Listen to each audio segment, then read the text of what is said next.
What's up? What's up? What's up? What's up? What's up? Hey, Kiwi Kangaroo back for another review. This time we got Italy versus Namibia.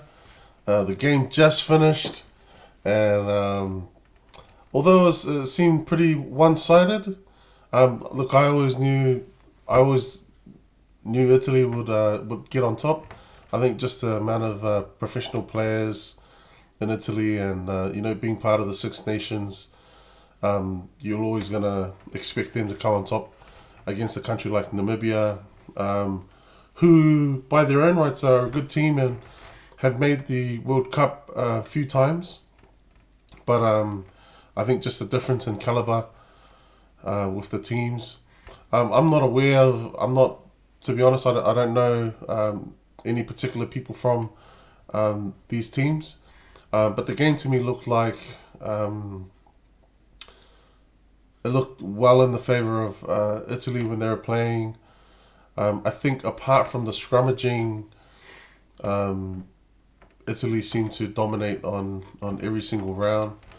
If I had to take any probably positives away from the game, Italy's got some harder games later on that playing a team like Namibia will allow them to put together some of those structures that they need, to play against some of the more experienced teams.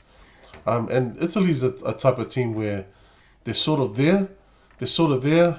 They just need to string together phases and build on their all-round game so that they can compete with the sort of tier one nations.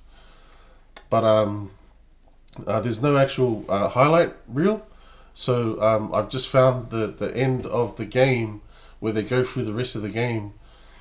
So let's go ahead and just watch that. Hopefully YouTube doesn't take it down or whatever. So let's go.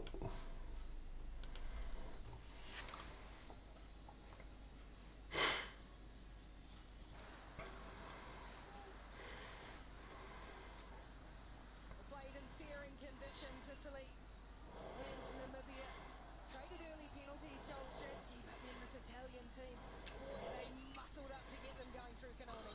Yeah, that had also Yeah, been a blood there because Namibia traditionally, round and round came the second try from Italy Garbisi, yeah. taking the game line beautifully after a woeful line out from See, like you see there, I think it shows a bit of an experience from Namibia. Just the rush defense. Like if you're gonna rush, the whole defense has to move up in the line. If you're gonna run out like that, and you just create gaps. So Roderick, who found himself if you are gonna run and if you are gonna rush and make big tackles, you've got to be almost certain that you're gonna make those tackles. dropping the ball in surprisingly.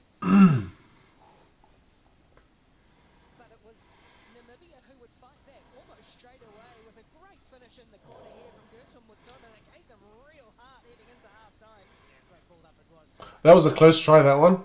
He was very lucky to get that one. Yeah, the replay showed it was very, very close, and then they didn't slow it down or anything like that. But yeah, the on-field decision was a try. Goes there and the space was there for all to see. And then it's Italy bounce back again. Little pick and go. Tough work around the fringes there. And Dino Lam, eventually the man who grounded out and got his mitts on the ball and got it over the line. Namibia stood resolute for as long as they possibly could until the big man eventually found a way somehow in that traffic to rumble over. It was the start of a wave of Italian tries, and we didn't see much of their superstar winger in the first half, but then shifting to fullback and Ange Kopuatso, absolutely electric. Yeah, just Oh, he's just a sight for sore eyes, isn't he? Just beautiful to watch ball in hand. Feeding Ione, getting it straight back there. I actually laughed at that part when it happened because they had so many players that started tripping over their own players. So yeah, Good for the Namibian defence. Again, it would be the forwards who would go to work for the Italian one. They got great impact off their bench. The Italians, real impetus came from him. And one of their replacements, Hami Fiver, would get the try barreling over for Italy. Yeah, another Polynesian boy there in Italy. I think his name is Abraham Fiver. So we're starting to see a bigger Pacific Island and Polynesian influence in some of these countries, which is a good thing. I think you know, I think good on some of these countries that are starting to look at looking at bringing some of these players or even nourishing some of these players in their own countries, who, when you look down at genetics, just are naturally a lot bigger and stronger than some of the rest. So, if you look at a team like New Zealand, this has been happening, almost since the early 80s or even 70s, where they had their first Polynesian player. But when you look at them now, you could field almost two New Zealand teams off of Polynesians. Australia's sort of heading the same way. We see Pacific Islanders showing up in almost all the teams now, all the Tier 1 teams. I think bar South Africa, I can't see any other Tier 1 team without Polynesian influence. So, yeah, good on Italy. Second, another of their replacement players, Giuliani, would be on the end of the next one. Yeah, helped enormously by young scrum half Martin Pedrolo, who somehow found a way around the front here. He got it in the first place, but Good vision, good vision. inside ball, and then Giuliani has showed some strength and some pace to get away from the Namibian number 8, Richard Ardrick, and rounded for try number 6 it was at that point. You would have thought in the 78th minute they'd be done, but no, let's keep playing into the 83rd, despite it being 35 degrees. Everyone wanting to carry on. And Paolo Odogwu came off the bench, but this is a glimpse of what a talent this guy is. He's going to be a handful this tournament. Stocky and hard to tackle. Got some good gas as well. Well rewarded with a try down the left. Well, we have a look at the 2/3. So there we have it.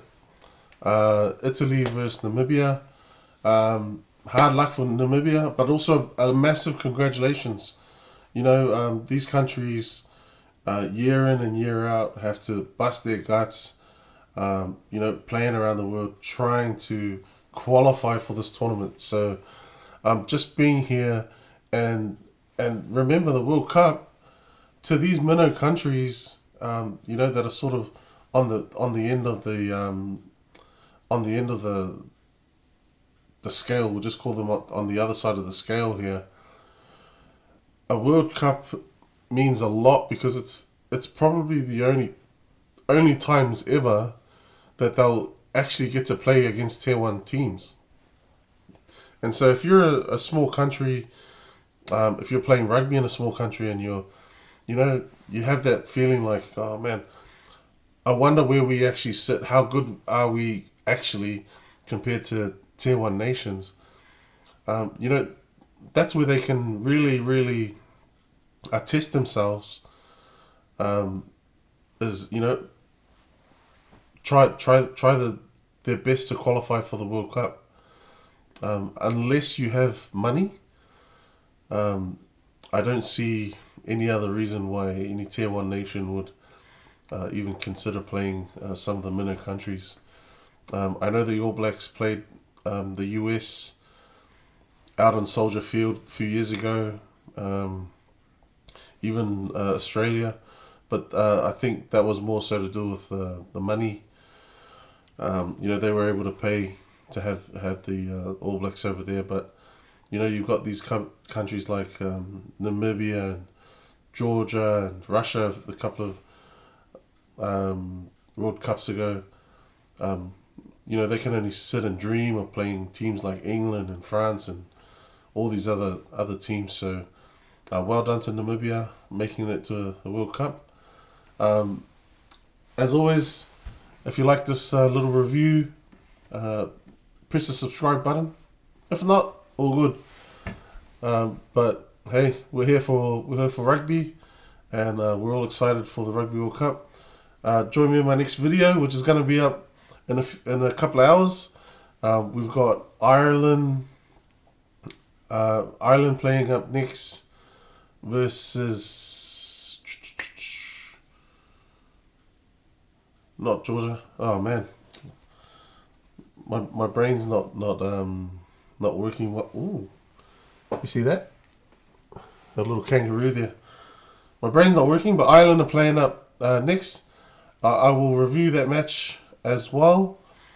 And also, we've got Australia playing Georgia after that game. And then we've also got England and Argentina. So that's another big game.